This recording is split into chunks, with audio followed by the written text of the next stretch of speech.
guys, what can I get started for you today? Bananas away, regular? And I'll have the rip berry, but can I get vanilla oat milk? And I'll add spinach and ginger. And can I substitute the raspberries for strawberries? Also add the chia and hemp seed, and definitely have the power booster and the collagen booster. And can I get that blended twice? Wow. For Alicia, Custom Chaos? One of a kind. You're one of a kind. Booster juice, freshly made, your way. The rock faces around Lake Tahoe are legendary. But this fall, new ones will emerge in the Tahoe Basin. Pullman, Mowat, Gushu, and more. November 4th through 9th, the Grand Slam of Curling's first ever event in the U.S. is coming to Lake Tahoe, where the greatest rock stars on earth unite for 6 days of incredible curling, celebrity appearances, and après curl parties you won't want to miss. Get your tickets at thegrandslamofcurling.com. Let's rock.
Hey, Ben, what's the Aztecs?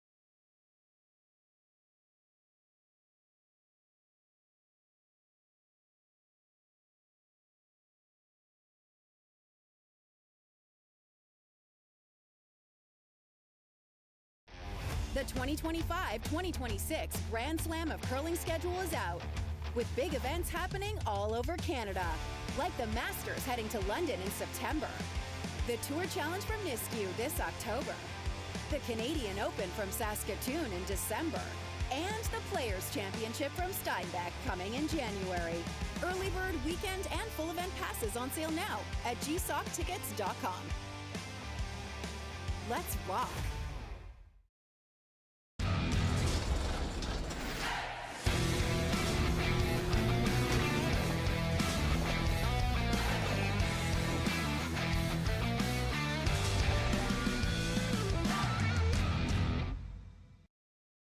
Live curling rocks. And this November, the best in the world are coming to Tahoe. Get your seats now at gsoctickets.com. But hurry, early bird pricing ends soon. Moving cameras, you can do that. Yeah, sure.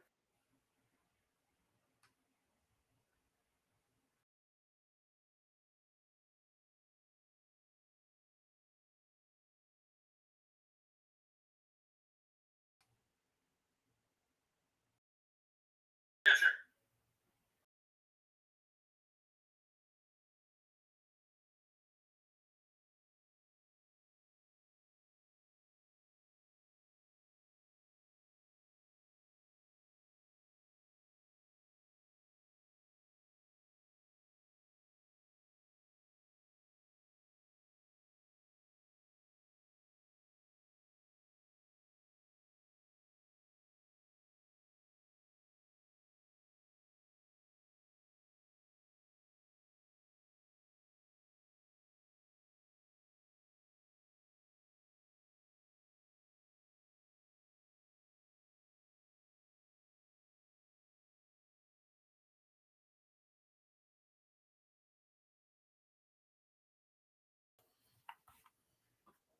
I don't have any feed now either.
So we're back live here in the second end.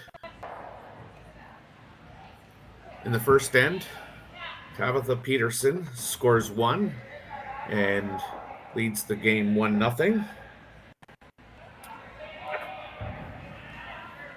Kerri Einarson has the hammer. We're here in the final draw of the women's event, the Saville Shootout from Edmonton, Alberta, curling stadium series.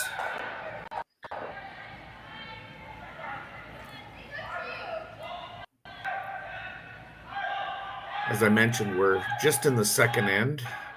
Tabitha Peterson's rink has won in the full 8-foot, playing a guard, covers about a quarter of it.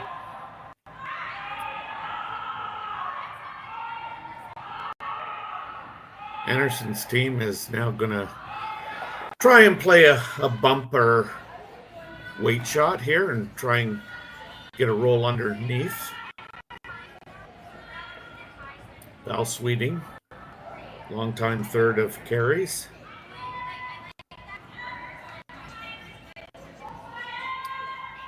Throwing the rock with Shannon Burchard and Carly Burgess on the brooms. This looks like it's on the front.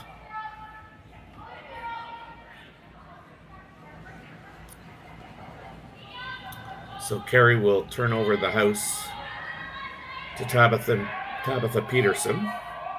And Tabitha is going to ask Corey TC to replace the rock, but maybe just a little bit further over and grab a little bit more of the center line so that she can eliminate that potential hit and roll behind the corner guards that Kerri's got set up.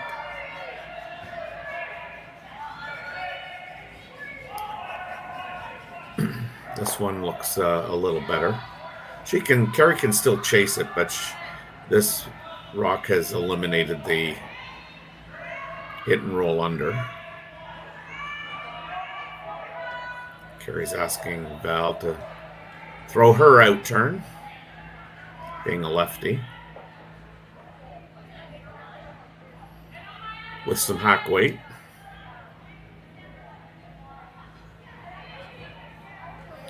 Both teams 3-0, so I'm pretty confident that I can say that both teams are going to qualify for the playoffs.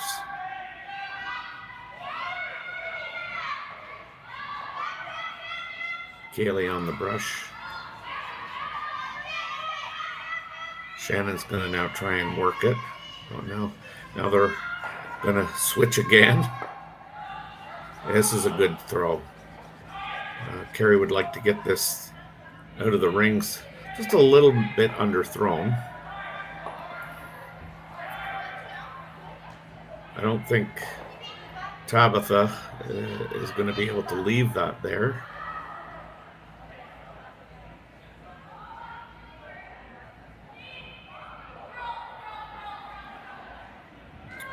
Her and TC are having a discussion about broom placement and the weight they're going to throw.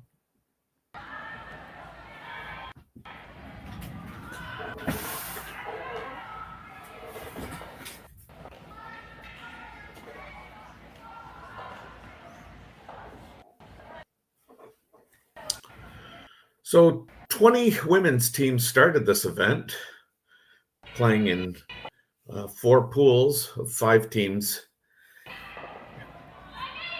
They play each other once for a total of 4 games. Top 8 qualify.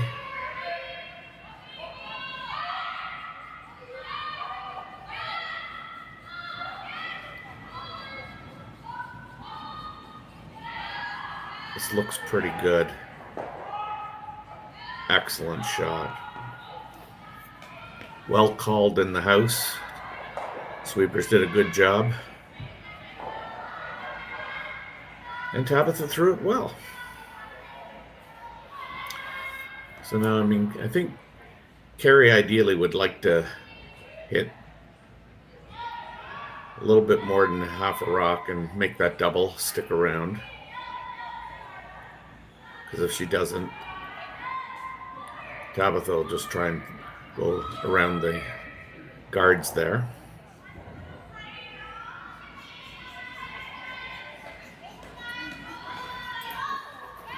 Hey, Terry, it's Rory McCosker. You sound a little lonely on this game. Oh, okay. You're doing a good job, though, Terry. Well, thank you, sir. Thank you. So the rock's on its way. Like I say, Kerri would love to make this double, but she's going to have to hit a little less than half a rock. Oh, and she does. Keeps the shooter. Excellent shot. That's why she's a 4-time women's national champion and a 6-time Grand Slam champion. That's a good one. That's a good one for Kerri to get under her belt in the second end. That's her bread and butter, those shots. She's always been a super strong hitter. And early on in this game against like another top-ranked opponent like Peterson, that's exactly what the Einarson team wants to see, is the skip make a shot that they know she can. But it's going to be very rewarding for them here. Yeah, Kerri, plays to her strength too, with her hits. Yeah, Tabitha's going to play her in turn, and they're kind of communicating down to Corey TC that it might be a little down. They'd love to get a roll underneath and force Kerri here, and a well-executed shot, forcing Kerri to play for one. This is the team that any curling fan should have their eye on this year. Team Tabitha Peterson, a team of extreme highs and lows. We've seen them struggle a lot, and we've also seen them knock off some top-ranked opponents. With an Olympic year coming up this year, with the USA Olympic trials coming up in November here, all of those top American teams, they are going to be interesting to watch. You just saw John Schuster win an event in Oslo, Norway. They beat Niklas Edin without Skip Schuster there. So that just goes to show that it's game on for those Yanks curling south of the border. They got a lot to play for this year. Yes, they do. So now this is Kerri's in turn. Draw for one. She needs full 8 foot and a little bit more, I think. Oh no, she just needs to bite the 8 foot. They're sweeping it. Looks good. I always like to, when those free draws, no, that's not a free draw, when you're throwing those draws, you like the sweepers to try and get it to the 4 foot without overexerting themselves. So we've now got a tie game 1-1 here as we head to the third inning, and we'll be back after these short messages.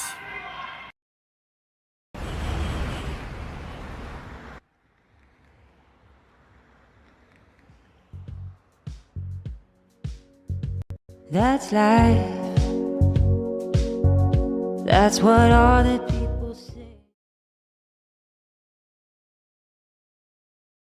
Hey guys, what can I get started for you today?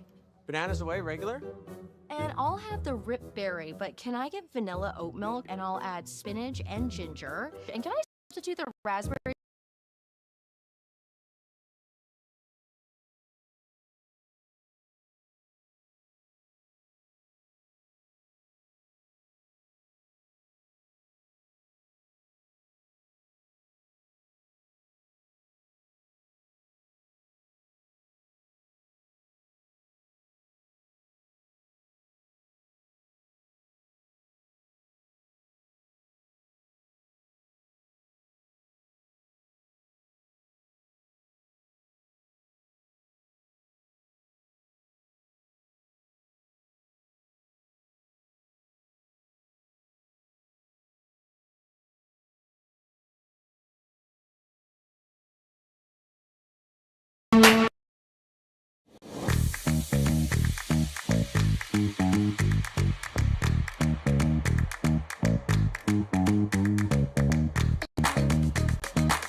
Welcome back to the Saville Center here, where the women are contesting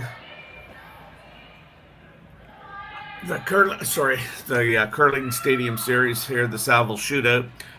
Each team here has had an opportunity with the hammer and has failed to generate a deuce.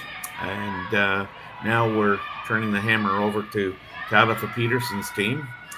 And we're just watching now Carly Burgess throw her second rock of the end, trying to come around everything here. Line's great by the looks of it. Oh, maybe a tad bit light. Really, the finish here has been excellent.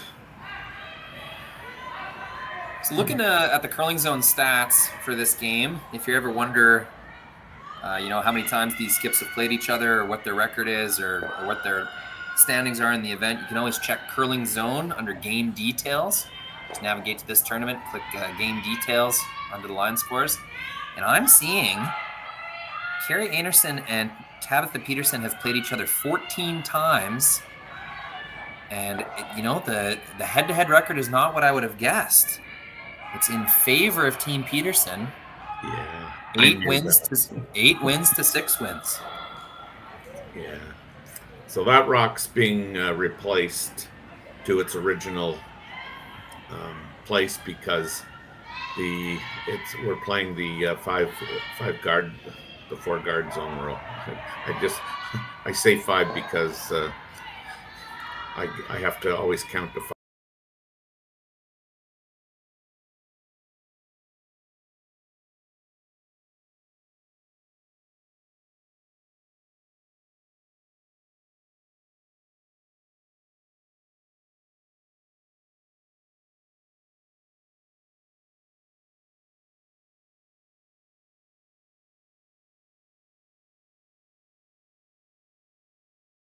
Didn't say anything about it. Neither team was really used to it yet. Wow. So it was nobody on the ice. Nobody raised the flag. The end kind of just continued, and that's funny. And life went on. That's funny. So now Shannon Burchard throwing her in turn. She's gonna try and get around everything here. Great sweep. Yeah, I was gonna say it looks good, but after the last one and when it rubbed, I thought I better wait till it does. Either get behind there or rubs, and then I'll state the obvious.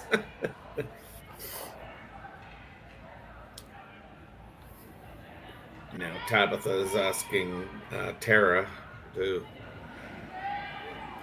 take a run at this double. Her intern.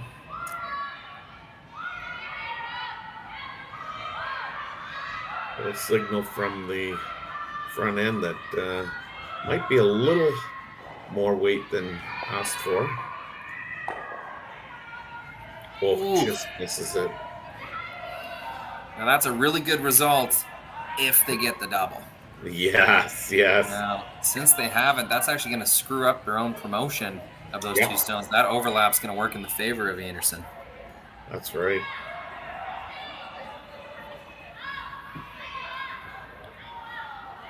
I don't think Kerri would be upset if they got around this again.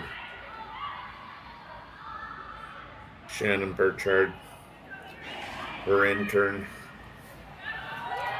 Sweepers get one broom down. Good communication here. I'd like to, if anything, show just a piece of it, but this is going to be a real late curl to get it behind. And they didn't do that. Now it'll be interesting just here to see what kind of weight that Tabitha Peterson asks for, because they can get to the nose for sure, make the double, potentially set 3. Looks like she's throwing a fair bit of weight. I would say normal.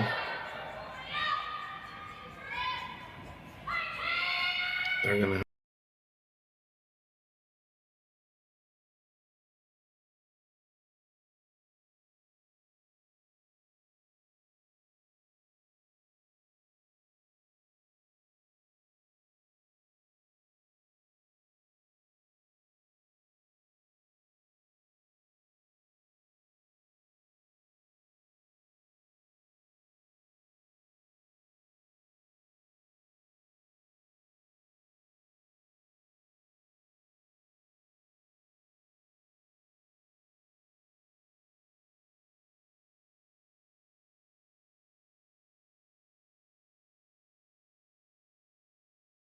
Sweepers are really going hard on this.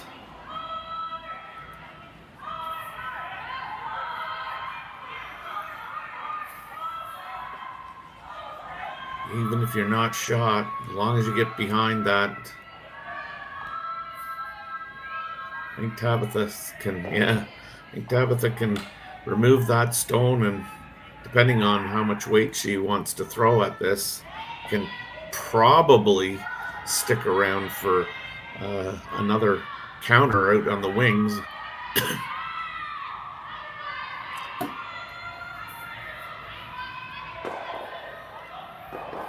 The difficulty here of making this shot either way with a lot of weight and just chipping it out or keeping your shooter is Kerri's gonna have the same shot over again.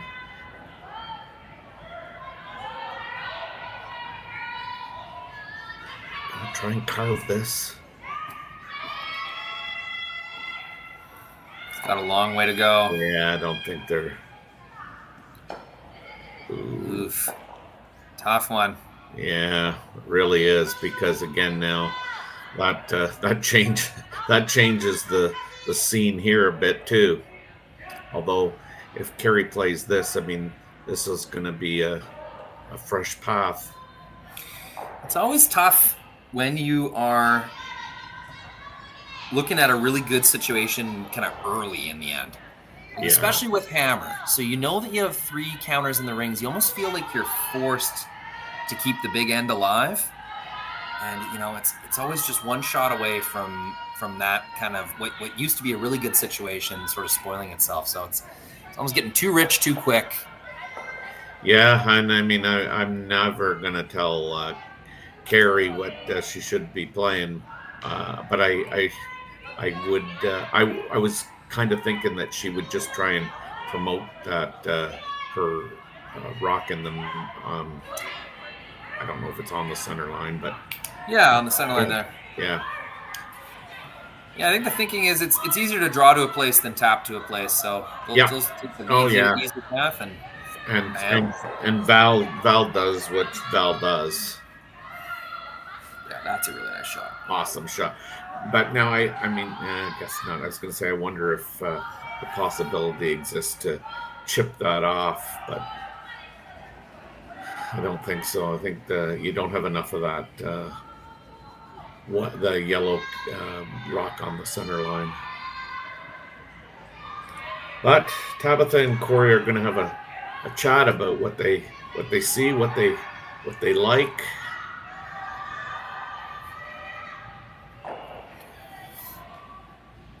The ebbs and flow of an end.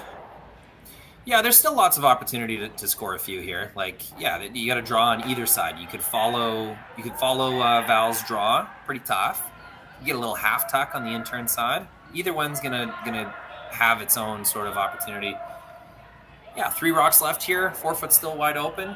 The end's no way dead, but it's difficult to shake off that feeling of, oh man, we really had a good one cooking here. Yes, for sure. And to follow that, I mean, you're asking Corey to follow Val's in-turn, which might curl a little bit more.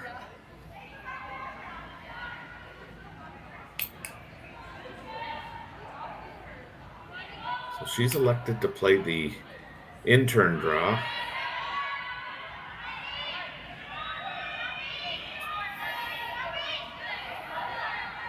the curlers have been treated to some fantastic ice here at the Saville Center.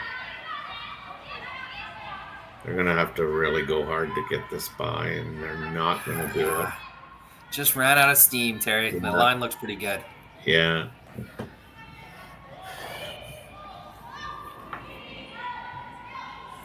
Just while Team Einarson takes a look at this shot, just want to give a shout out to our production girl, Kaylee. Yes, for sure. She's been killing it. She's the most improved player for sure. So we've Kaylee and Connor out of Thunder Bay and myself, Rory McCusker here in Regina, we have been loving getting back into the curling stadium swing of things. First event of the year. Just want to give a little shout out to the production team. We've come a long way. It's great to see. Yes, this curling stadium series is, it's very popular with the players as well. So I know the curling community loves being able to watch some of this curling. Currently, we have over 300 watching right now. Kerri's a big draw as well.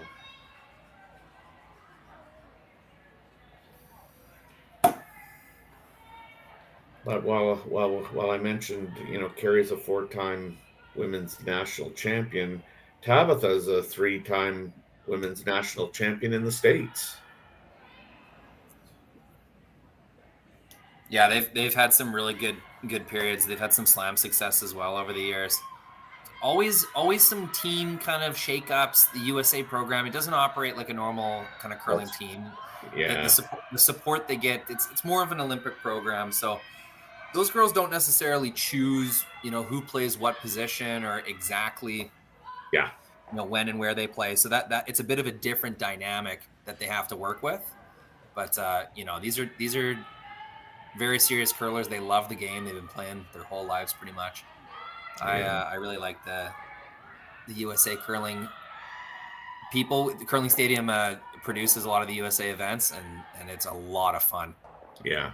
Any Canadian curling fan that has not been to a USA event, go try it out and just see the differences. It's pretty inspiring. They get a lot of energy going. They fill the stands a lot of the times. Always something to do at a USA curling event. Yeah.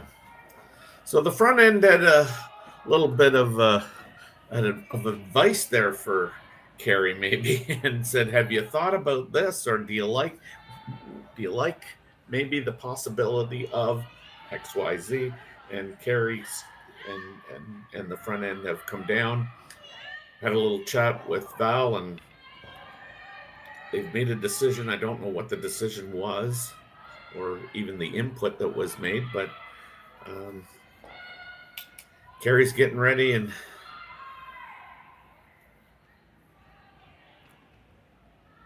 she's going to throw the intern. I don't know if she's trying to come in or whether she's just trying to make sure she provides a little bit of protection to that yellow stone. And I would say, given where the rock is at this point in time, it looks like it's got plenty of weight, and they're coming right in and around.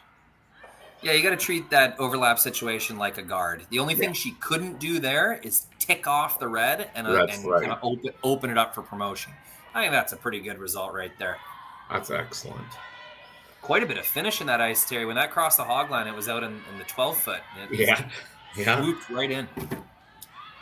Yeah, I got 14-2 on that draw. So I mean, the ice has been nothing but fantastic in my opinion.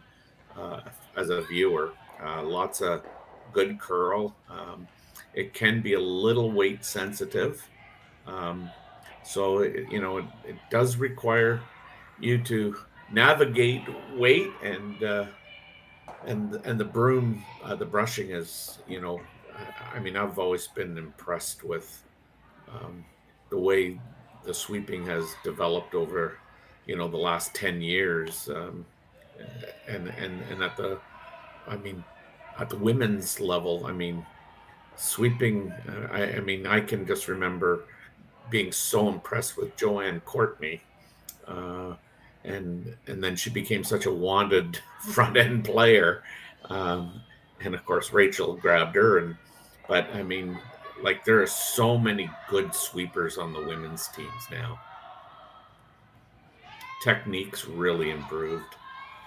Yeah, for sure. You're seeing the effects of it as well. Yeah. The ice has gotten more responsive to certain sweeping techniques. It's leveled off. Yeah. You still have those elite sweepers, but Sure. there's more people that can do more on the ice. It's not just how much can you bench press and how much weight. That's right. Well, again, so much of it still is about judgment, ability to pick rocks up out of, a thrower's hands. They're not going to get by this. Wrecked even harder than the first one, but that result looking pretty good. At least there's a direction into the forefoot. Yeah.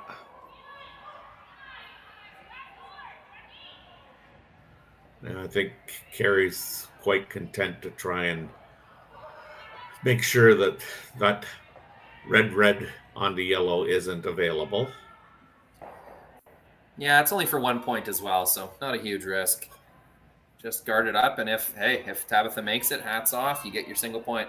Yep.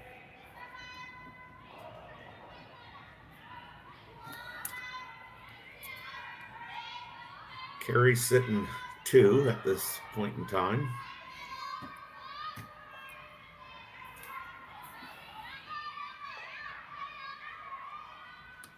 I think she'll have that out-turn draw, as difficult as it is. I think that'll be what she looks at.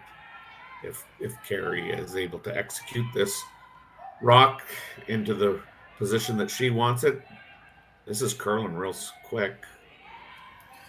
Yeah, guards on this swingy ice, especially when you're trying to guard a specific setup in the middle. Man, they're tough to make. Tough to sweep, too. Yeah, no, she's got that. That'll work. So now Peterson's got to kind of figure out how she can eliminate one of those Kerri Einarson's counters, or how she can find a way to the butt. And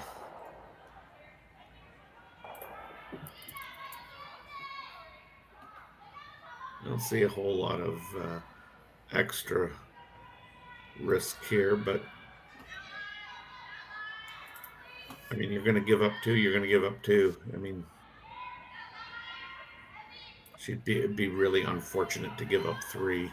And I think the only way she does that is she hits it so high that, I mean, she runs it into the red, which promotes the yellow. All right, last rock for Tabitha. Needs a big one here.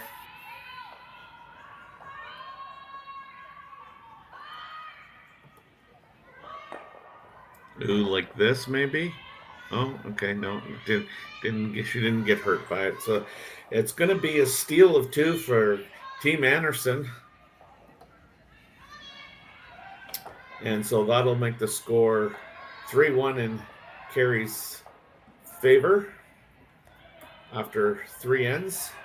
We'll be back to watch the 4th end right after these messages. Imagine being able to stream every curling game from every sheet from any event, be it your Wednesday league game, bonspiel, or corporate event. Curling Stadium offers an all-inclusive streaming solution featuring high-quality cameras, ease of use, great reliability, and minimal installation. Offering your sponsors customizable ad space on your streamed curling games and being able to sell video packages to your corporate events for increased revenue. With Curling Stadium, you can stream to any device, be it your mobile phone, tablet, or computer. Push the feed to your desired platform, be it Facebook, YouTube, or any other social media. Curling Stadium is simply the way forward. Where it's commonplace in other sports to televise every game, we want to do the same. Curling is a global sport, and it's time it gets the coverage it needs. Make your curling club the next Curling Stadium. The rock faces around Lake Tahoe are legendary. But this fall, new ones will emerge in the Tahoe Basin. Homan, Moe, Gushu, and more. November 4th through 9th, the Grand Slam of Curling's first ever event in the U.S. is coming to Lake Tahoe, where the greatest rock stars on earth unite for 6 days of incredible curling, celebrity appearances, and après curl parties you won't want to miss. Get your tickets at thegrandslamofcurling.com. Let's rock.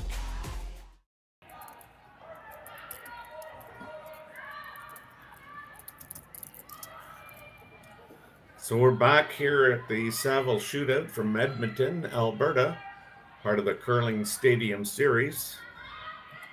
Team Kerri Einarson is up 3-1 over Tabitha Peterson. Tabitha Peterson has the hammer. Kerri's elected to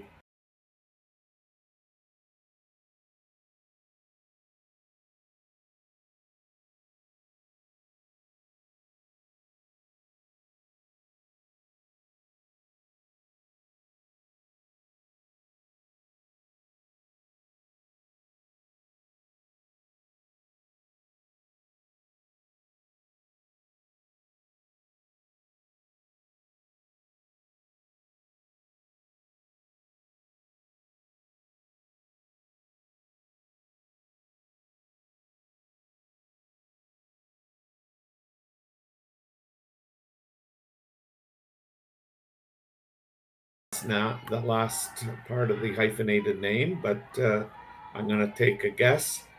Heed? I think that's pretty close. Hyde, maybe? I don't know. I mean, my son had auditory processing problem, and all I remember from English is the saying that when you have two vowels together, the first one does the talking, the second one does the walking. He said that to me 100,000 times. and I say it like that, and I don't even know if it's right. You know what I always say about these pronunciation issues while commentating in a sport that just has so many teams, and especially Curling Stadium, where we cover so many events with lesser known teams. Yeah. Is if I've never heard you say it, how am I supposed to know how to say it? So you know what? I try my best, but I never apologize. Because really, what am I going to do? I just got to guess until someone comes up to me at a rink and goes, "Oh, hey, it's actually not Heidi, it's Heidi." Okay, yeah, well then I know. Yeah, no, for sure. I always apologize because I don't want a grandma or grandpa yelling and screaming at me. That is who gets a little more sensitive about it, for sure. Yes. So we got a corner guard, and Kerri's guarded shot rock, and now Tabitha Peterson is asking Tara to come around that corner guard that they threw up. So game on.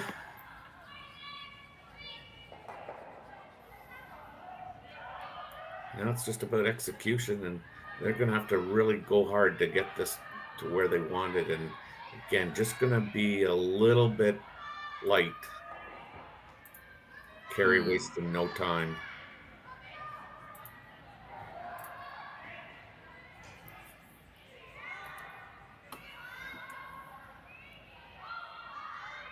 She's going to ask Shannon to remove that stone just thrown.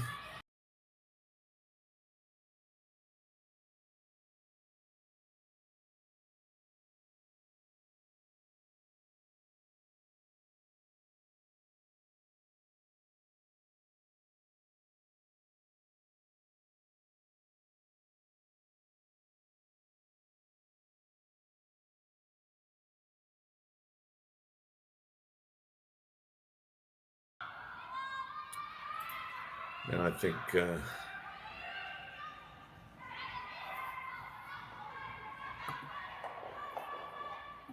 little surprised.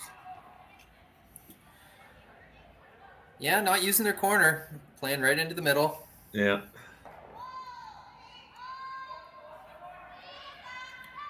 I'm sure she's got a plan. There's still, still 5 rocks remaining with hammer here. Lots of time to make something happen.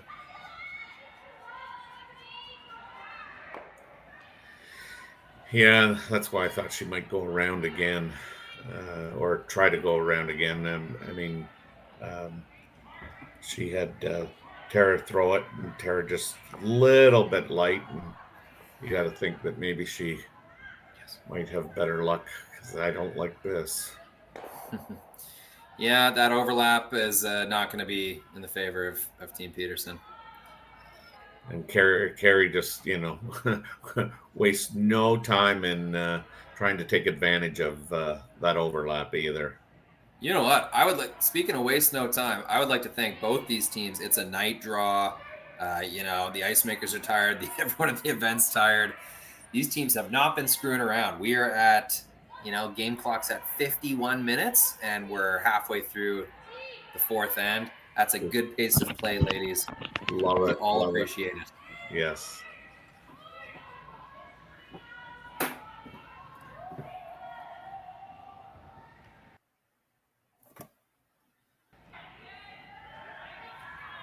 Yeah, Tabitha can't be overly pleased with the way this kind of end has unfolded after the front end's finished. Yeah, that one does come a touch deep.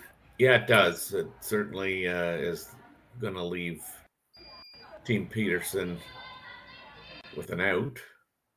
Yeah, there's room here for sure for Corey Tesey to make a little tap and flip this end. Get something cooking for Team Peterson.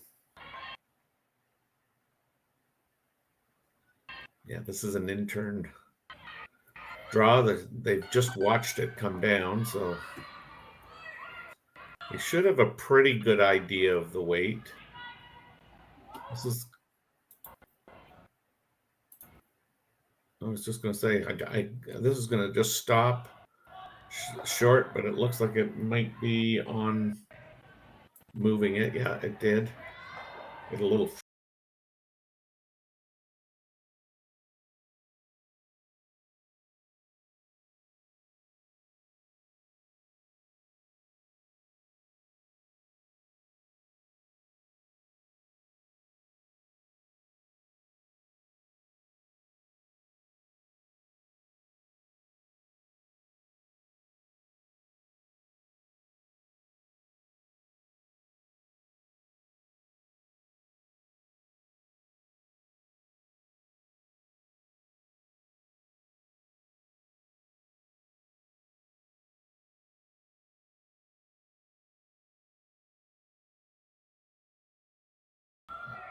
Numerous times. You still everything's different because it's where you're working from and the system, and because I think Jerry had for the most part had the main operational functions, or I don't know, because I'm not a very techie person, but I just remember you talking about Yeah, I shout out the production crew earlier. I'll give a couple more bits of insight on how this all works. So people like Terry are volunteering their time. We have a tiny little bit of budget that we'll throw commentators' way, but it's not very much. They're essentially volunteering their time to watch games with us and commentate. So that's very appreciated. A couple more people. Jerry Gertz works his buns off, making sure all these streams are up and active and responding to the various little issues that need responding to.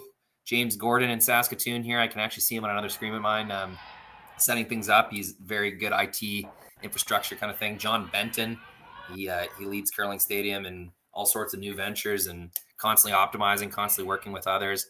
Jed Brundage, there's a big team.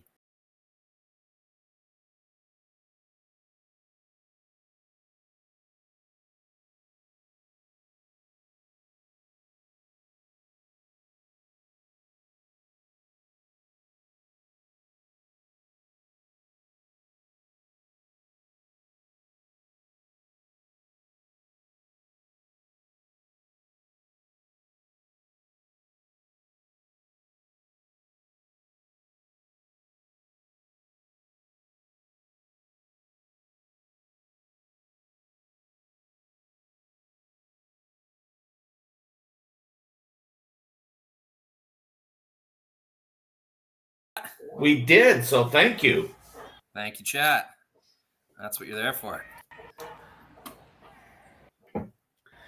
So Team Peterson had a really good shot made there by Corey TC and got one right in on the button there. As you can see, the red rock sitting one.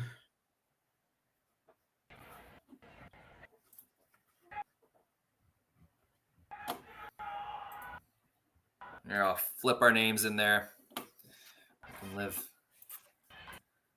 Oh, one sec. Yeah, it's funny because I've I don't know how many games I've done with Dave Schmel and Jimmy Nix, and they respond, especially Dave, to people in the chat, and I have tried I don't know how many times to be able to do that, but I don't know how to get into the chat. So keep it up on a separate screen. I find that's the easiest.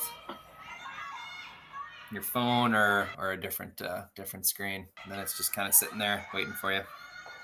Yeah, well, I mean, but you have to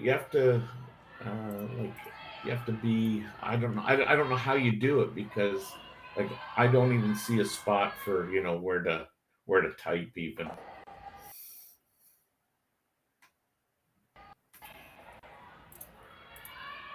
I just see them doing it now. Here's another attempt to come in and around everything again. If they can get that to the button.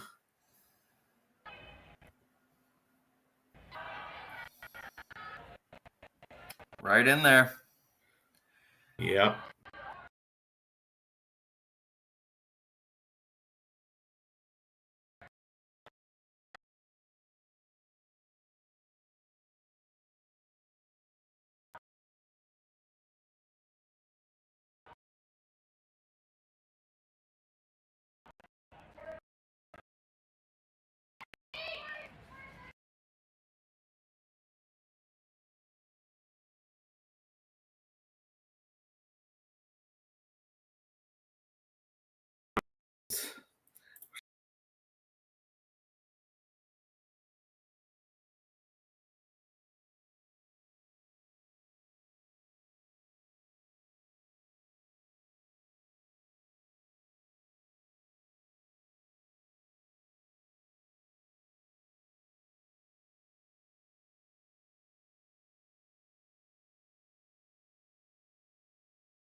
I kind of like the shot that I don't know who it is because I can't tell. I think it's Burgess. I like the shot that she's even mentioned, that she was even mentioning off the outside yellow one, because I think Peterson, I think she might consider playing that on her last one. Kind of like this.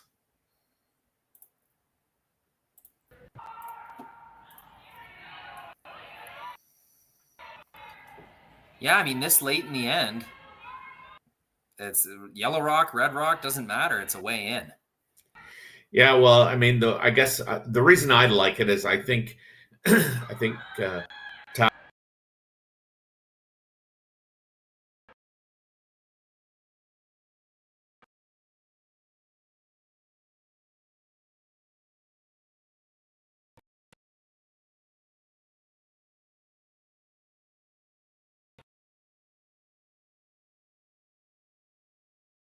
too.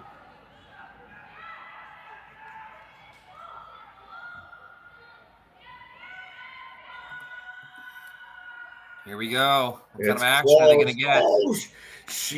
How unfortunate.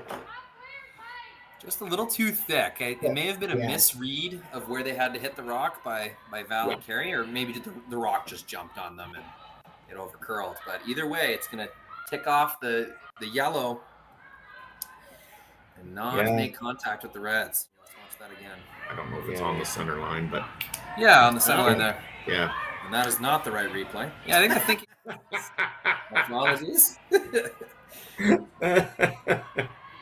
figure out my my replay buffer now. Yeah, so now certainly Tabitha can come in there and probably get to a position where she can actually sit 3. This isn't easy by any stretch of the imagination, but I think she can get there, sit 3. Absolutely. It was a brave end, playing to the middle, Team Peterson. And winning those trades, winning those kind of 3 rock trades. They were the first one in, and then got a chance to respond using hit and roll, and just kind of won themselves some positioning down the middle. So well-deserved 2. Let's see if they can make it 3.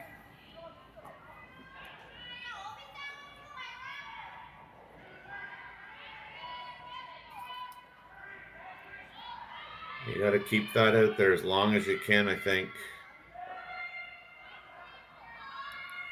Pretty strong scrub the whole way. Yeah. It looks pretty close. End-to-end sweep. Can they get it there? It's gonna be light. Line was good, Terry. Yeah, that was a great attempt. Just unfortunately that it came up 2 feet short. But you know what? They get 2, and that 2 kind of came out of a really great shot by Corey TC, and we have a tied ball game here. Or I guess it's not a ball game; it's a curling game. But regardless, it's tied 3-3 as we go to the 5th end.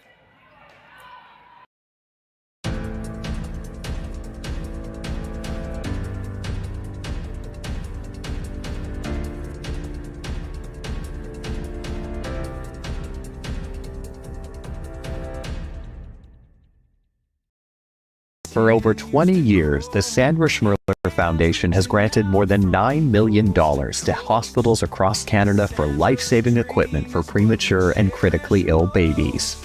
In the past 4 years alone, $4 million has been granted thanks to the curling community's incredible generosity. The need continues year-round, and with your help, we can ensure every baby has the chance to grow up and become a champion, just like Sandra.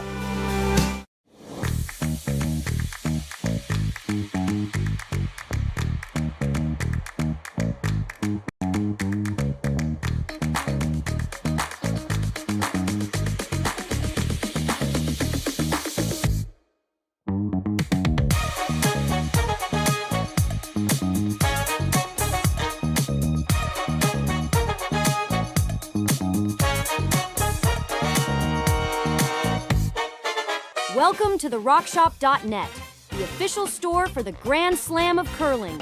Whether you're looking for the best hats, stylish clothing, fun toys, or unique accessories, the Rock Shop has it all.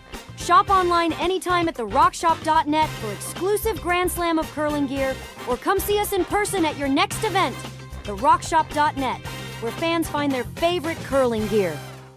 Live curling rocks, and this November, the best in the world are coming to Tahoe. Get your seats now at gsoctickets.com. But hurry, early bird pricing ends soon. Welcome back to our 5th end coverage of the game between Tabitha Peterson and Kerri Einarson. I'm Terry Corbin along with Rory McCusker. That last end, Team Peterson really turned that around with a great shot by Corey TC, and followed that up with a great draw by Tabitha Peterson, and kind of took 2 out of the jungle there. Yeah, that was one of those shots where if Corey misses, they're in a world of hurt. Like, there's a bunch of junk down the center, a bunch of Einarson stones to promote, really no other way into the scoring area, and TC makes a really nice one.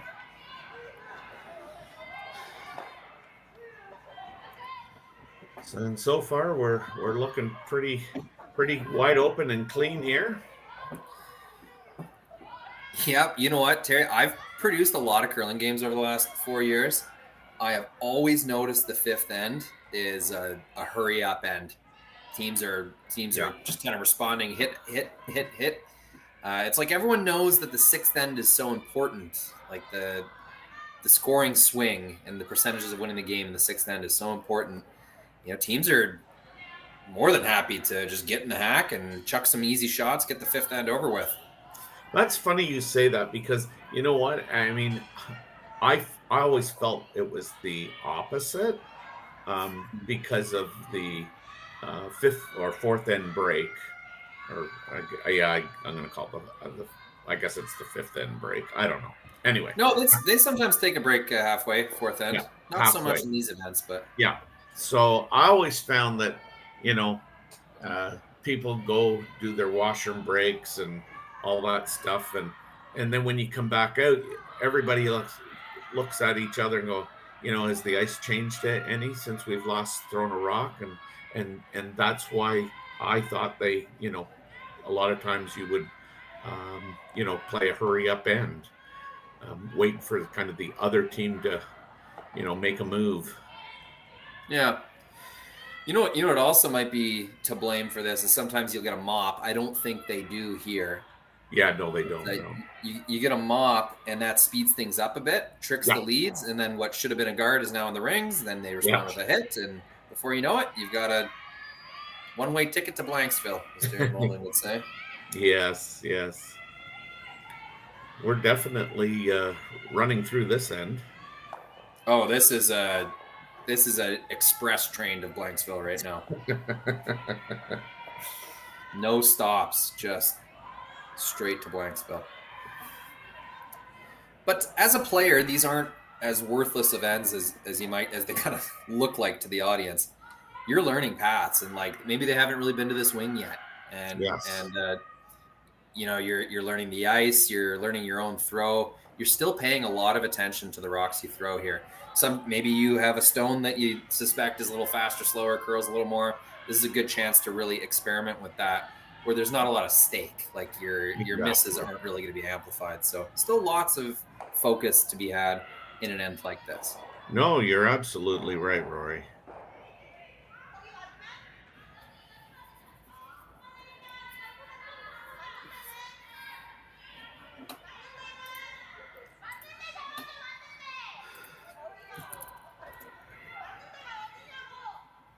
So the front end has completed their task. So now we're in the third position. And a burn. Oh, and I was zoomed out. Oh, how bad of luck is that? Yeah. Accidentally burns the stone. Yeah. And instead of potentially even throwing a corner guard on that, Kerri's going to just, what we used to always call, we'll play the junior deuce out. If we get it, fine. If we don't, fine.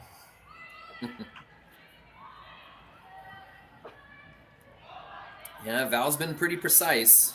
Yeah. But yeah, you make a good point. With 4 rocks remaining, 3 opposition stones, and to not leave them a double is going to be pretty tough, because the opponent's going to be able to roll and kind of manipulate these stones to be closer together, maybe create a double for themselves. You got to put your rocks in pretty exact spots to maintain this kind of deuce throughout the end. Yeah.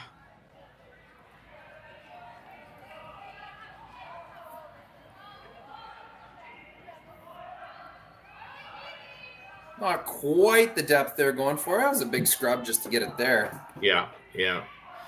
But now Tabitha's going to try and, as you say, manipulate the rocks to come a little closer to each other.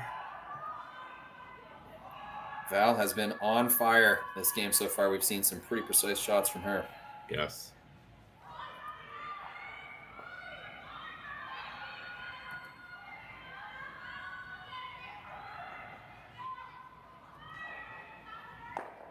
Not going to get much of a roll, but I mean, it is a roll. It's now closer, and now to nose that, I mean, you might have a better opportunity to make a double.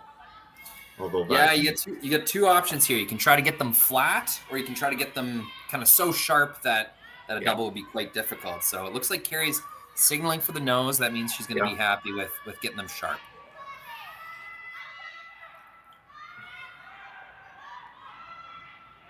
thin angle. I don't know. It's tough to come up with the right words. So I'll hold this to the nose. Yeah. Yeah, rolls just ever so slightly the wrong way, but yeah, kind of a third of a rock double. It's there. Yeah.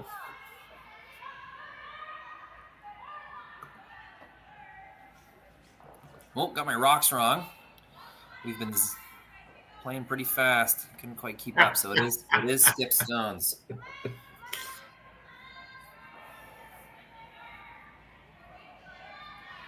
Yeah, I always think that you can be a little aggressive on these calls when they're a little steeper.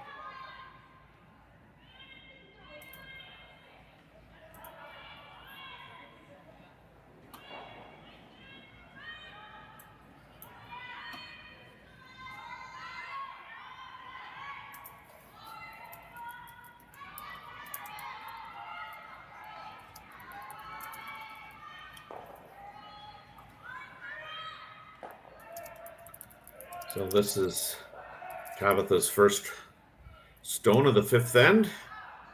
First skips rocks.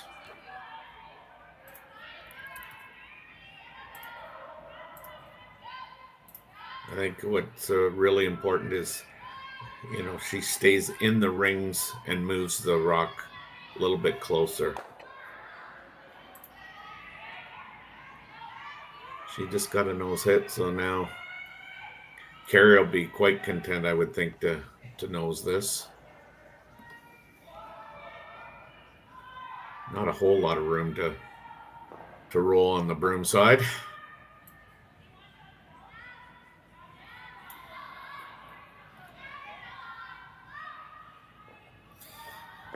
Let's get a look at the Saville Sports Complex here. Yeah, great little bar upstairs. Lots of different sports and activities going on in this building. It's a pretty cool place. If you're ever in the city of Edmonton, it's definitely worth stopping and checking out. Kerri throwing the out turn.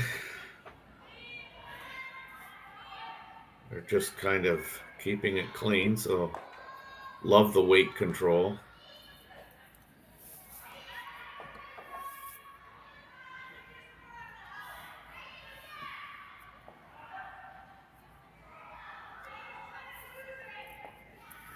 No sense taking on the double here, I guess. This might be one of those, kind of just lick your wounds and place it. Yeah, there's really no perfect spot to put this. You're just trying to make it, a percentage point or two more difficult for Kerri. I think this is more about just nailing your shot, making sure that your systems, your slide and throw is still on point. Just trying to make as good of a shot as you can make. Yeah, I think ideally, you'd actually, yeah, right out. Really, the only sacrifice here is Kerri gets to work on her draw weight instead of throwing a hit and stick.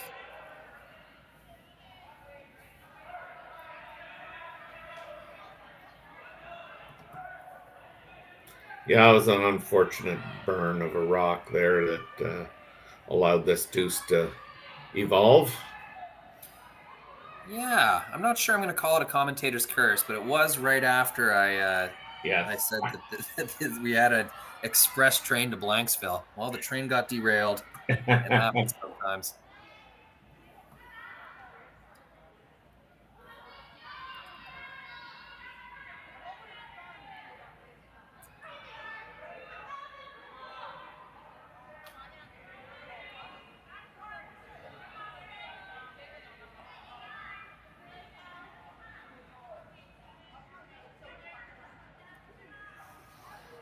Gotta love Steve Manfred's comments there along the way. Oh, yeah. Chappelle Roan hype. All right. She makes her draw. Yes. Now, Kerri Einarson's got a 5-3 lead heading into that all-important sixth end, and we'll be right back for that sixth end. Hey Ben, what's the Aztec Safety online e-learning website again? Yeah, that would be aztecsafety.com. Fire extinguisher and firefighting, we'll send that.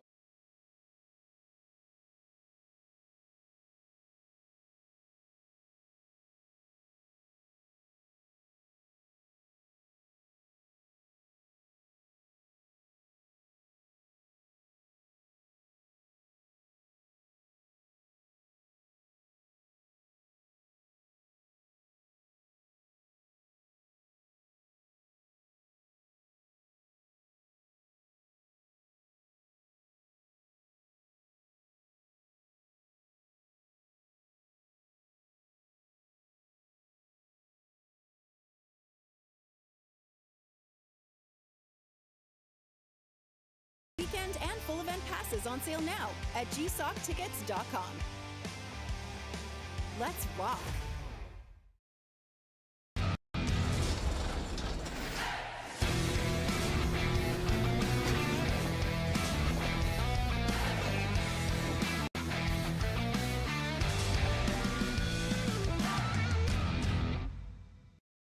Live curling rocks. And this November, the best in the world are coming to Tahoe. Get your seats now at gsocktickets.com. But hurry, early bird pricing ends soon.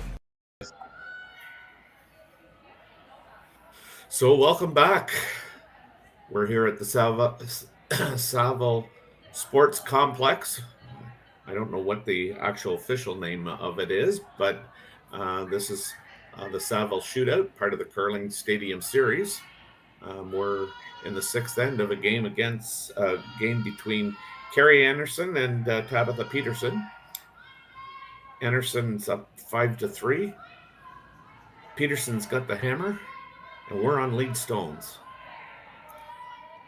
Yeah, a derailed train to Blanksville puts Anderson up 2. But Peterson can make it right by scoring a two of their own here in the sixth end, tying it back up. Yeah, that's... After all, if they would have given up the blank in the fifth end, you know, there's a decent chance that Einarson would have got that deuce in the sixth here anyway. Yeah. And that would have been an even worse situation. So try to make the most of it here if you're Team Peterson and put a crooked number on the board yourself. Sounds like you're looking for a silver lining. Yeah, it's not great to give up 2 ever, but that's how I'd be thinking about it if I was out on the ice there. Okay. There you go. Yes. Yes, and looks like a familiar face behind the glass of this game. Oh yes. Trademark toque at this point. Yeah, I was going to say the infamous toque. So now I think they're just trying to decide, was that on the center line? Yes, it was. So that rock's being removed. You never feel, great about doing that because you really are at the whim of the non-offending team where they place the rock, really. Let's get a better look over at Reed. There's also Kristen Karwacki. She's subbed in amicably at some major tournaments, so they're keeping her around. Yeah. Kind of fifth player and studying rocks. You can see the laptop out. I'm sure they're tracking a few things. Yes.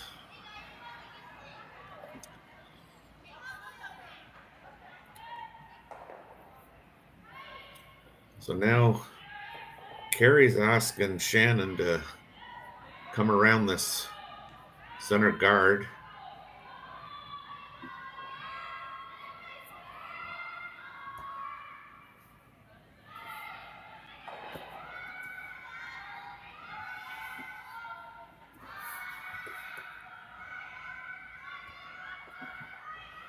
Probably a little shorter than was called, but yeah, still it's on the right side of 50%, I would say. That's right. Yeah. And this is Tara Peterson, the second for Tabitha Peterson. I've always thought she had such a good big weight hit slide. It makes a lot of sense her playing second. Yeah. And they're going to bleed that into the rings to allow Anderson to sit 2. Yeah, not a super important counter this late in the game, down 2 points, but that's right. Not ideal, of course. Hopefully they didn't cue that thing up to come into the forefoot later on. Pretty simple strategy here for Team Einarson, up 2. As long as they've got an excuse to draw the forefoot, that's what they're going to do. Yeah.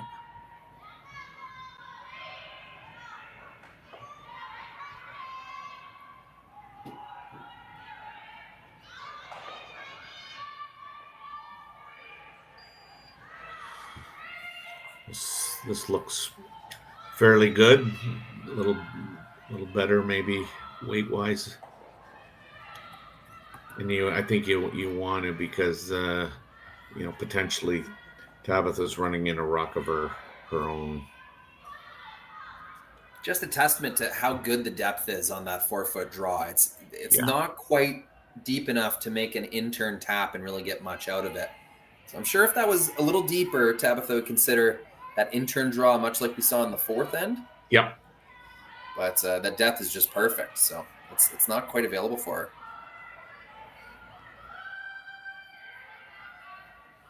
Trying to talk this one out. Yeah, I think she's looking at slashing that red into the yellow and maybe getting a good roll in behind the junk on the broom side. Yeah, this will be coming hard. A lot of weight from Tara. Kind of flipped that one in a little bit. You could see on the zoomed in release there.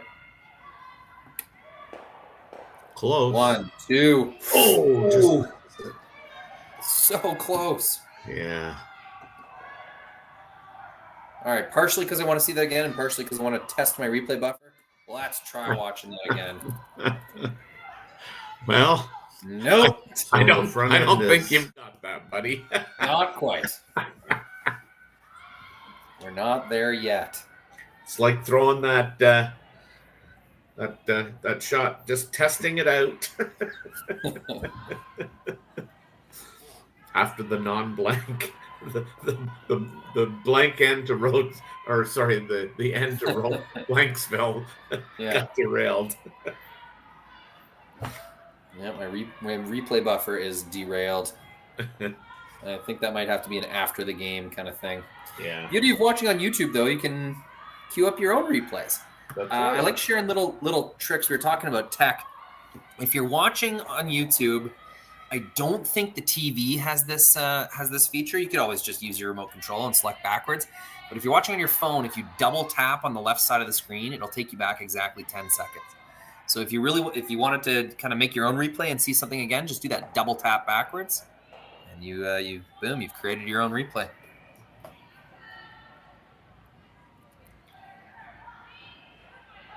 On the computer, I think on the play screen, right next to the play pause button, there's a button that'll take you back 10 seconds as well.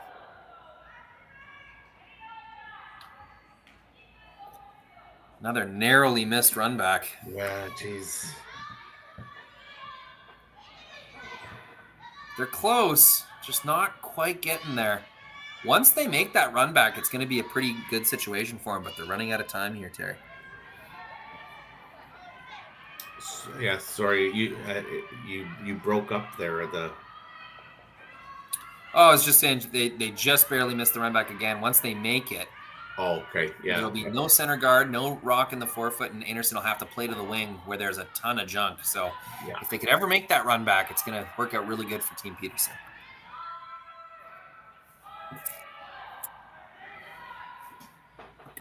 Yeah, we're getting down to the nitty gritty here in this end. A lot of different rinks, you could probably play like a hack weight chase on that rock in the top 4. Yeah. Saville Center, and this is not a rip of the Saville Center. This is just a characteristic of the ice. Once you bring the weight up, like hack or a little bit more, it's tough to get any bite and make those chase shots. Oh, unlucky again. Yeah. Now skips rocks.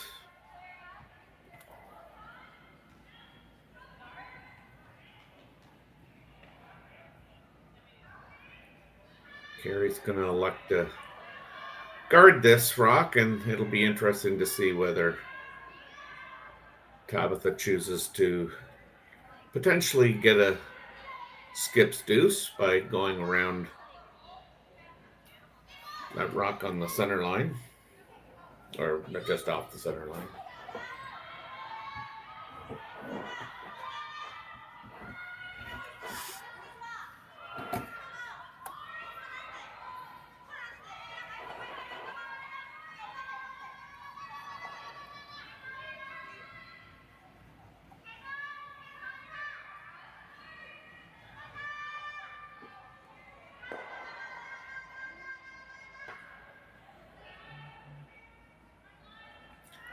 So this is just a guard that was called. Again, needs to be precise here because you don't want to leave it open. Did it overcurl just a tiny bit? Looks pretty good.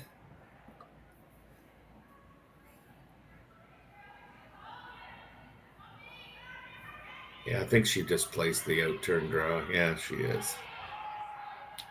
Good to see some smiles. Girls having fun. They spend a lot of time on the road together. Oh, yeah. You know, you don't want to make it too business-like. You got to remember these are some of your best friends, and it's good to enjoy these games. Not take it too seriously.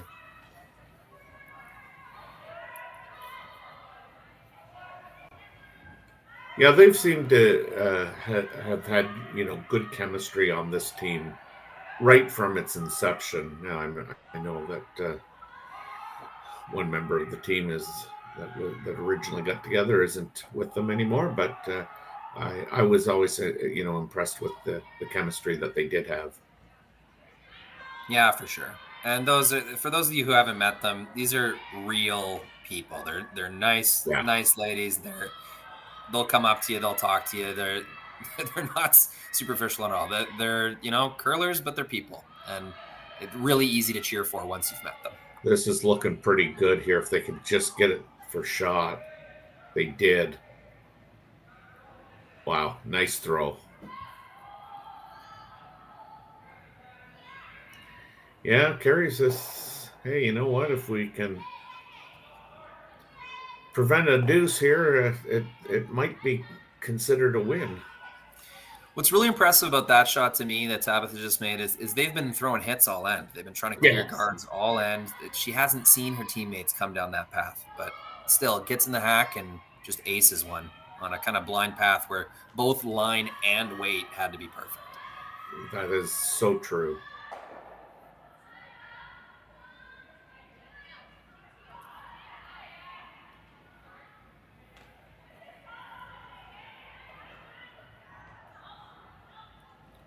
Even though it's the sixth, then I'm sure Kerri is, given the situation, is good with allowing Tabitha Peterson to have her one now.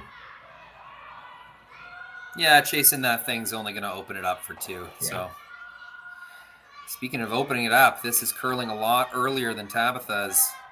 It's going to knock it around. Will it leave a hole? I think if you get to the red one, Terry, it outcounts the yellow. But it does. Is the line, yeah. Is the line right, though? I don't know if it is. What you could do is play this with kind of back 8 weight just to get through the hole, and then know that you'll make contact with your red and just kind of hope it sticks around in the forefoot for 2. Yeah. Maybe not back 8. Maybe that's too aggressive. Maybe you play just full back 4 and get through that hole. I guess even if you ticked off the yellow a little bit, you'll still count your 2. I think it's there. Yeah.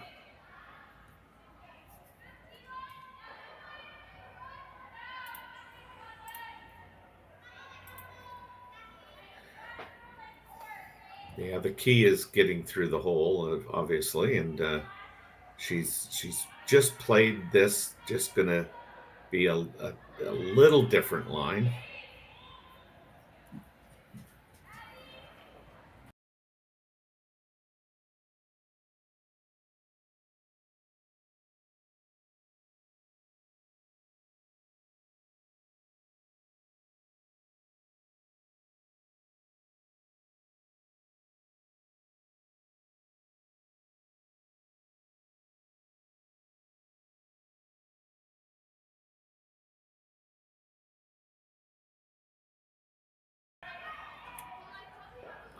So Peterson gets a score of 1 here to now trail 5-4, and we're going to head up to the 7th end away from the glass, and we'll be back to cover that live in just 1 minute.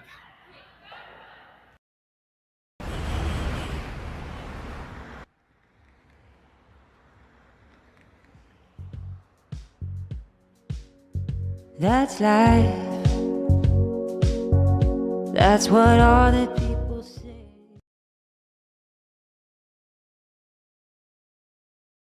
Hey guys, what can I get started for you today?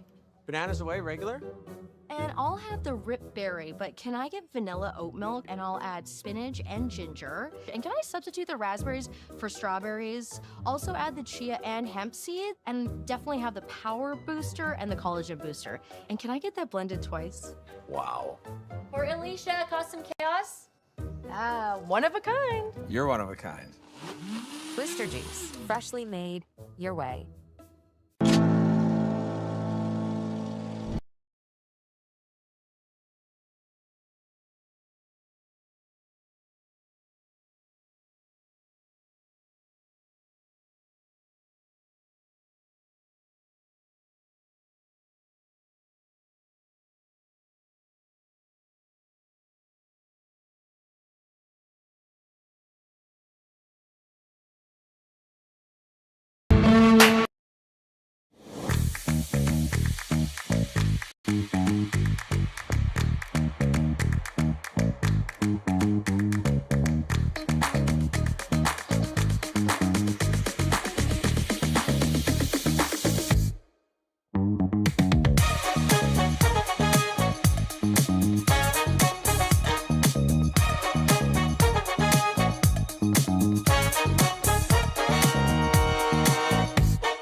We're back here for the 7th end of this last round robin game, draw 8.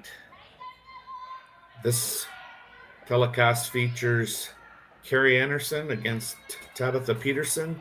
Anderson's got a 5-4 lead. Rory's going to correct that in a quick second. Thanks for the reminder, Terry. I had forgotten. Peterson going with the double center line guards. They both seem to be touching the center line. Yeah, it's a good situation. Yeah.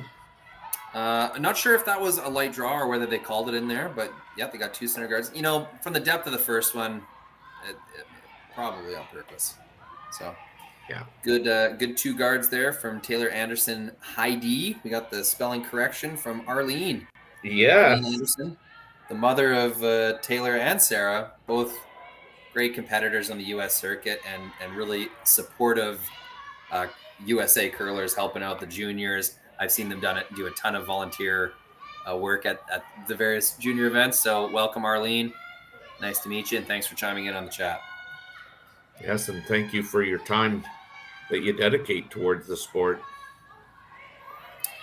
Yeah, these curlers, they don't get this good on their own. You need supporting parents, and just I think back to my parents coaching and driving to the rinks and all the time and energy they put into it. Yeah.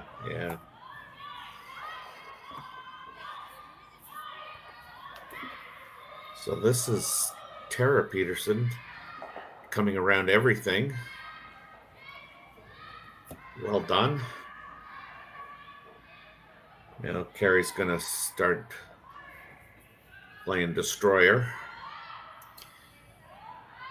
Absolutely. Here, let's see if we can watch this one down the gun here.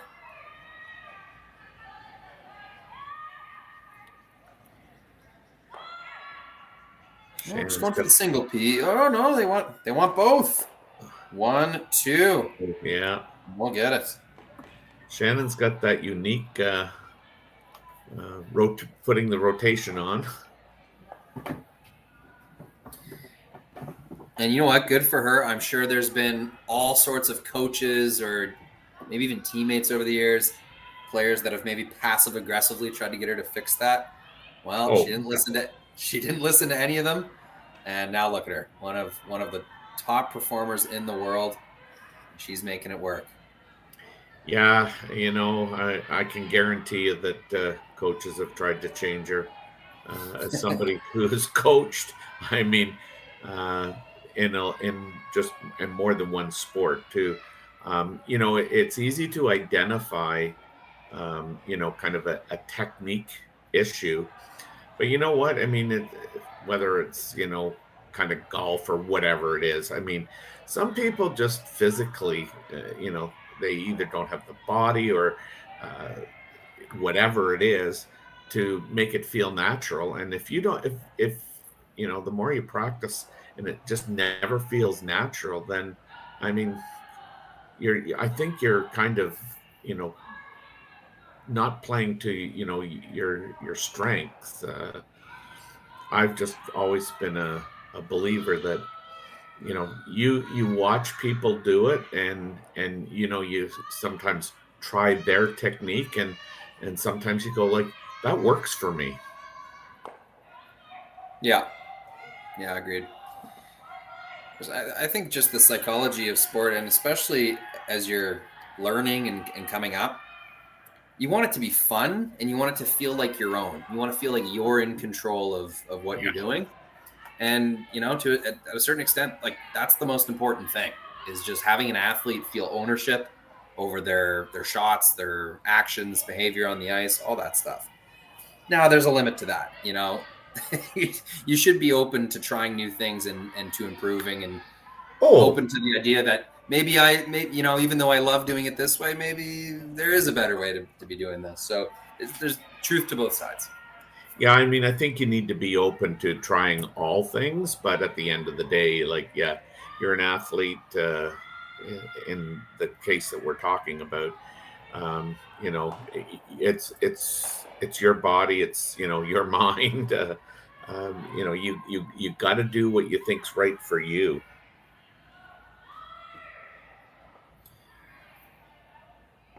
This is a bit of an interesting one here. Yeah. I don't think juice is worth the squeeze on this one, though. Getting through that hole. Yeah.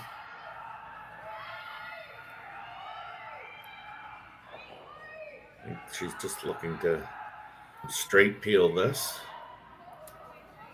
Yeah, you got to think Team Peterson's just going to put up a better one after this. And yeah, that's slightly uncomfortable, but I think this is the safe play for sure. And well done. I guess where is a better spot? That was pretty darn good. No hole, no promotion available. Yeah, because I think if, you know, if it's over any further, I think, you know, Kerri might look at, you know, playing a top on the yellow. Yeah, it's a pretty good spot to be for Team Anderson because Peterson, sorry. If Kerri throws an intern here, I'll wait till we have the straight on view. Kerri throws an intern through that hole. I don't think that red's going anywhere anyway. Yeah. It's jamming on the back yellow. So it's a pretty easy rock to defend right now. Yeah, so that there is perfect. I think if Kerri really wants to shake things up here, she'll have to attempt a double peel. But just not willing to take that risk right now, and that's understandable.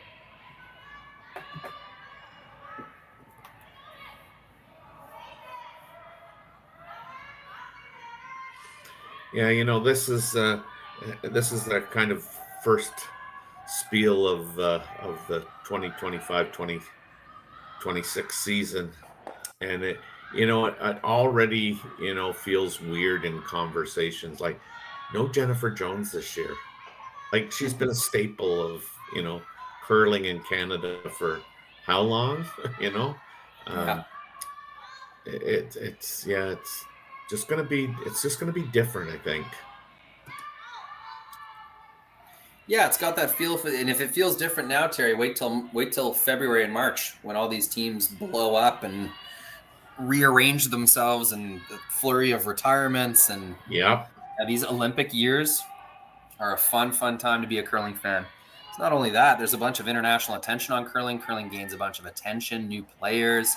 Yes, it's a great time these every 4 years when curling is featured in the Olympics. Yeah, I guess that was the only part that surprised me a little about her timing of walking away. I mean, she had such a great run at the Scotties.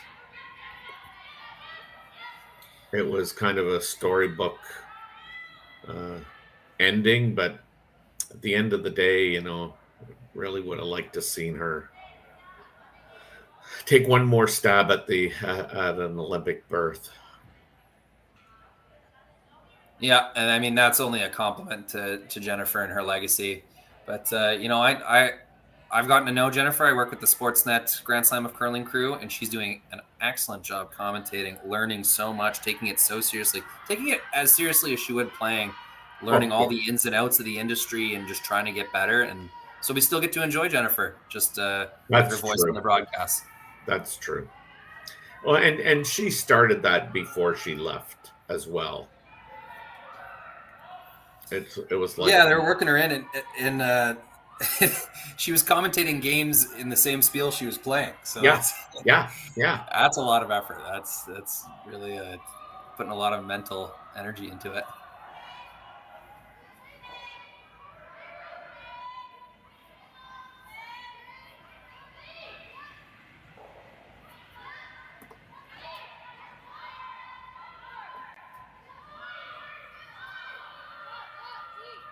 So this is Kerri playing an intern hit. I believe she's just trying to remove the guard that was just thrown.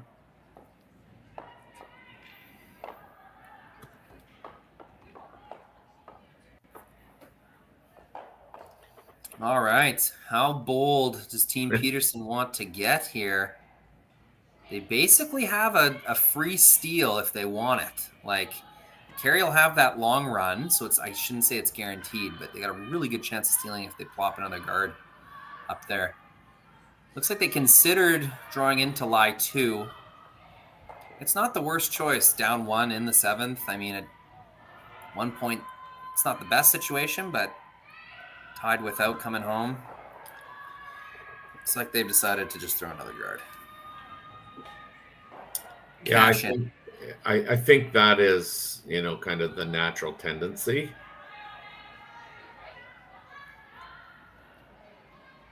Take your chances, and I mean, again, at this level, stealing 1 in the 8th is statistically, I guess, not always in your favor, but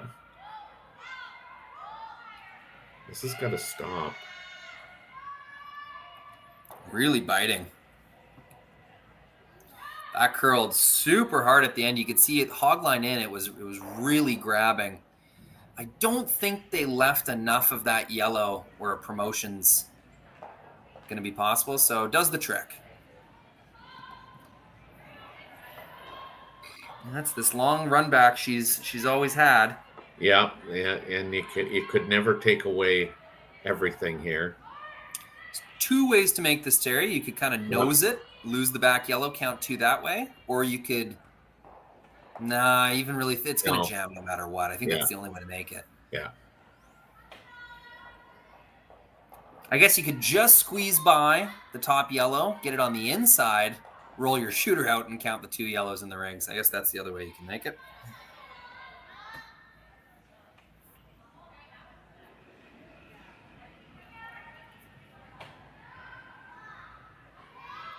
risk-free try, anyhow. Yeah, for sure. I mean, you're either tied or you're 2 up.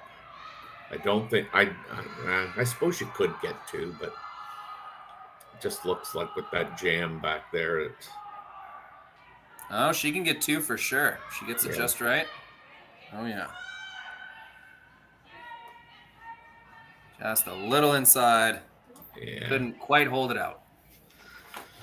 So, I mean, the good news, Rory, is that the likelihood of a blank. Don't say it. Blank extra. I've seen it before. Oh, hey, we did a game last year where we played full 10 ends because we couldn't decide it in the ninth. But anyway, we'll return for that all-important 8th end after these messages from our sponsor. Imagine being able to stream every curling game from every sheet from any event, be it your Wednesday league game, bonspiel, or corporate event. Curling Stadium offers an all-inclusive streaming solution featuring high-quality cameras, ease of use, great reliability, and minimal installation. Offering your sponsors customizable ad space on your streamed curling games and being able to sell video packages to your corporate events for increased revenue. With Curling Stadium, you can stream to any device, be it your mobile phone, tablet, or computer. Push the feed to your desired platform, be it Facebook, YouTube, or any other social media. Curling Stadium is simply the way forward. Where it's commonplace in other sports to televise every game, we want to do the same. Curling is a global sport, and it's time it gets the coverage it needs. Make your curling club the next Curling Stadium. The rock faces around Lake Tahoe are legendary. But this fall, new ones will emerge in the Tahoe Basin.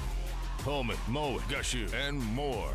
November 4th through 9th, the Grand Slam of Curling's first ever event in the U.S. is coming to Lake Tahoe, where the greatest rock stars on earth unite for 6 days of incredible curling, celebrity appearances, and off-break curl parties you won't want to miss. Get your tickets at thegrandslamofcurling.com. Let's rock. Like, learn this one and then break the rules. Yes. Welcome back for the 8th end here in this game between Kerri Einarson and Tabitha Peterson. We've got a 5-5 score. We've got Kerri Einarson's team with the hammer. So we've already stated it that with Tabitha scoring that one, you know, the likelihood of an extra end pretty much got diminished, but I've been reminded that it has happened before, and yes, I've been a part of it before, so. No, you've guaranteed no extra ends. If this goes to an extra, I'm locking the cameras and getting out of here. You know, you and I have talked about this throughout the, I'm going to call them our intermissions in between ends.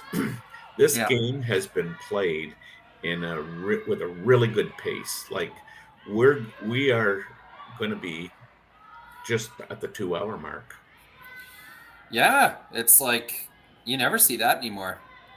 Yeah, you know, it started with international. The Canadians would complain about international teams. Oh, they're playing so slow, blah blah blah. Right. But somewhere along the line, the Canadians slowed down themselves, and now at these events with no timers, which is understandable. It's an army of volunteers to time a game properly. Oh God, yes. And you know, it's just slowly but surely the culture of the competitive game has shifted to, you know, people taking their sweet time in the hack. Lots of discussions between shots. There's a bunch of reasons why the games are taking longer, but they definitely are, which makes this so much more significant that we're, like you said, we're at that 15-minute per end pace. Yeah. Pretty incredible. Yeah. So as we start this end, I mean, we've if you're Team Peterson, like, you know, you got to be pleased that you know, you've got two rocks in the out front, and I mean, I'm sure they don't really mind where the Einarson rocks are right now, but it's a good start.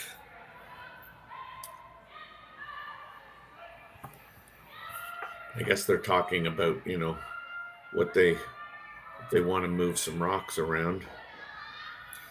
Yeah, that's the formula. 2 rocks on the center line, decent separation between them. That's about all you can do.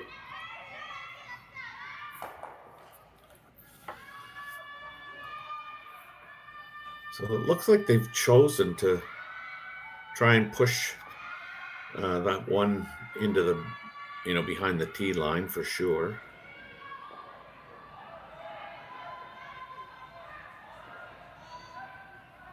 Do not want to disturb that front. This is the only way you cannot miss this shot is heavy inside. Now, is she going to be so inside? Yeah, it's actually not that bad. Kind of missed so bad it ended up being good. Yeah, she looked like she might have hurt her wrist on that one. Yeah.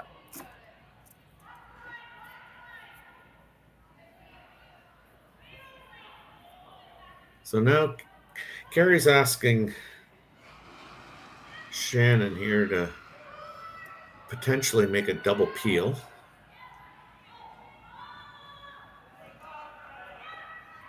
This looks pretty close.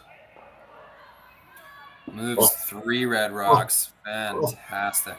Hello.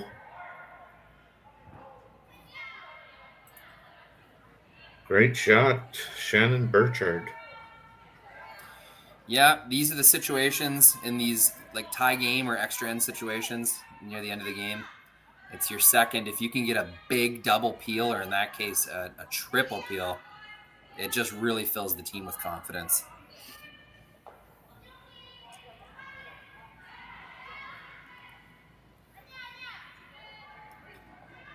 And I mean, again, not to harp on a mistake, but unfortunately, Tara just moving that rock off the center line really changed the opportunity that was before her. Yeah, it made the angles a little more natural to get them all splitting off. I mean, Shannon still, even if they were lined straight up, Shannon still could have moved 3 rocks there. Oh, yeah. But no, it definitely made it a little more natural for that motion.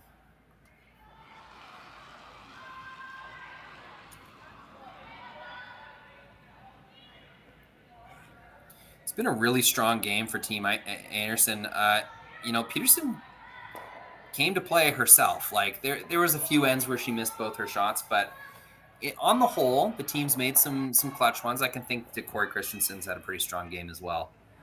And it took a full effort for Einarson to get themselves in this situation, tied with, which is by no means a guaranteed win. In fact, I think it's a little over 20% of the time to steal a win in this situation. So it took the best from Team Einarson. We're going to see these two teams meet over and over again this season in higher and higher stakes as they go. So good first look, and the fact that they're both performing this well in early September bodes well for the rest of the season.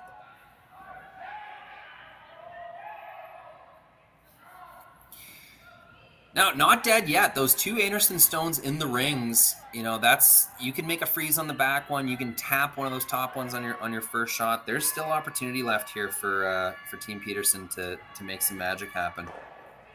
Oh yeah, for sure. This is Val Sweeting's first rock. Pretty routine for Val. Ooh, 3 rocks remaining, choosing to come into the rings now. I thought they'd throw one more guard before doing this. The plan must be to make the freeze now, have Einarson attack the pile, and hopefully there's something behind the tee line to use. Yeah. Corey's going to skate down and get a better idea of this plan. I support this. There's no reason to rush this shot. It's a very important decision. I kind of like going in for sure myself. I don't think you can place that anywhere short where, Kerri doesn't know the ice, and Val's just having such a strong game. The likelihood of you getting an error at a Val at this stage just doesn't seem to be there. So, oh, for sure. I think my thinking would be just the math, just how many rocks are left. You're making Einarson burn one more rock is the advantage. Yeah. I think, and then you come in on the skips first. If Kerri, maybe not just makes a mistake, but leaves something behind, you'll have something to draw to or something to protect. Coming in now, in my mind, just accelerates the process of these rocks moving off the middle. So looks like they have decided to guard. Yeah. Oh, I mean, and yeah, your thinking is sound for sure. That's the beauty of curling. You don't have to be right. It's just about having a plan and thinking it out and just knowing why you're doing something. If you don't really know why you're throwing a shot, that can become a problem. But if you have a plan, sure, go right for it. So 2 more rocks go away. And here we are on Skip's rocks. Making that freeze on the back one. The hope is Kerri either misses the run back or jams it in such a way that you're going to be shot at the end of it.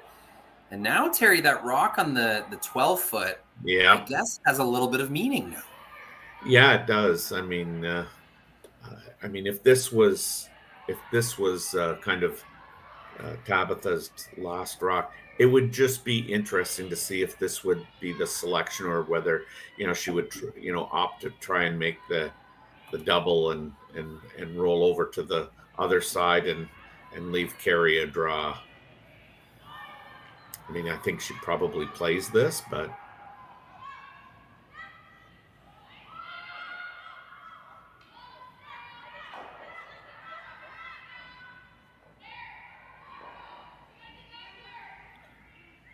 Tabitha's saying that it's out there, boys and girls. It's out there.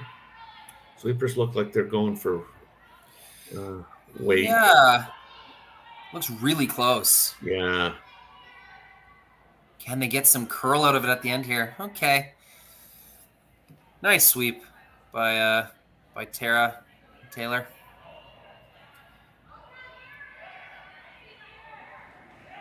They were manipulating line and weight the whole way down there. Yeah. Yeah, if that's got another 1.5 feet to it. Mm-hmm.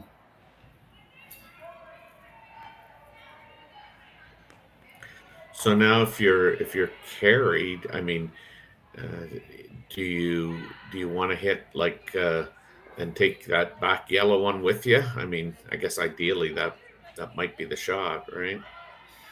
Yeah. Oof. A lot to consider. If you take the back one with you, you're risking jamming the red one into it. It's really only a few inches away. Also, if you take the back one with you, you could attempt. I guess there wouldn't really be a double to lie to.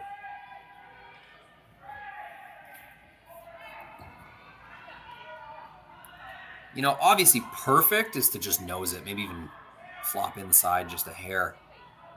But that's risking crashing your own and leaving an opponent's stone right on the button. So got to get rid of this. This is priority number 1. Yeah, and I would think this would have a little bit of mustard on it. Yeah, tossed it out to the broom. No sweeping action yet. Bit of a carve now. I'm going to be able to curl it enough. Yeah. Oh, and how good is that, Terry? They keep it around. Yeah. It's not able to freeze. Yeah, no.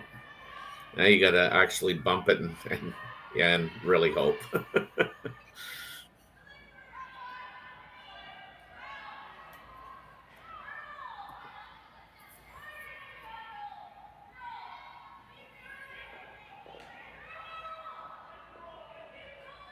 So,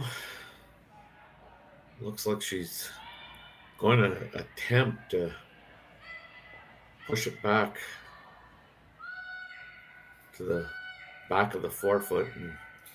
Yeah, it's a tough look. I mean, priority 1, get shot rock, make Kerri throw it. But, I think the perfect spot might be tapping this rock to the back four and just rolling a little bit towards the other yellow.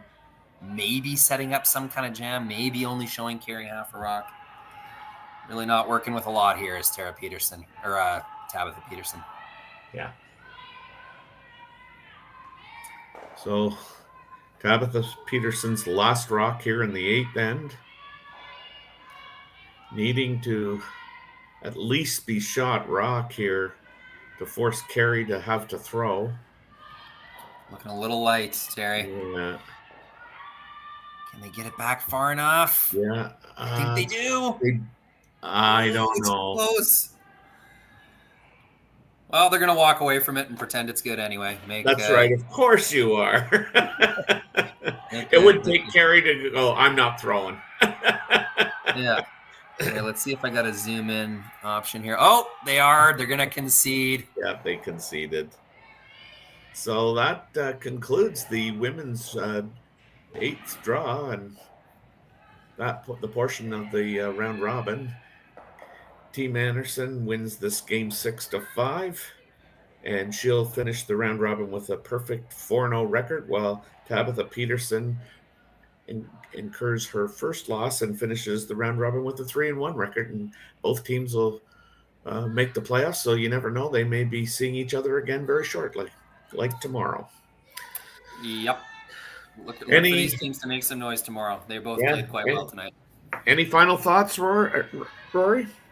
Yeah, I mean, Team Einarson, when they're playing like this, they're a buzzsaw. They showed us tonight. Like I don't remember seeing 2 misses in a row. I barely remember seeing some half makes. I'd be interested to see Team Anderson's percentages tonight. They were red hot.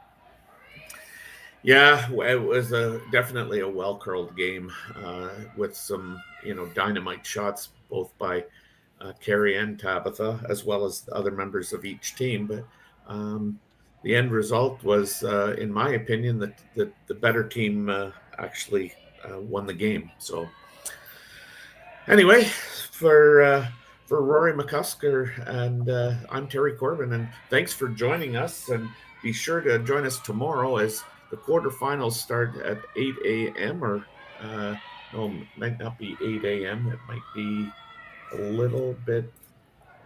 Oh yeah, no, 8:30 Mountain Time. Yeah. So for all of you who stayed with us and watched a really good curling game, thank you, and we'll hopefully see people tomorrow for the quarterfinals. Good Thanks, night. Terry. Good night. Don't go to bed, guys. Keep watching curling. That's right. Live curling rocks. And this November, the best in the world are coming to Tahoe. Get your seats now at gsoctickets.com. But hurry, early bird pricing ends soon.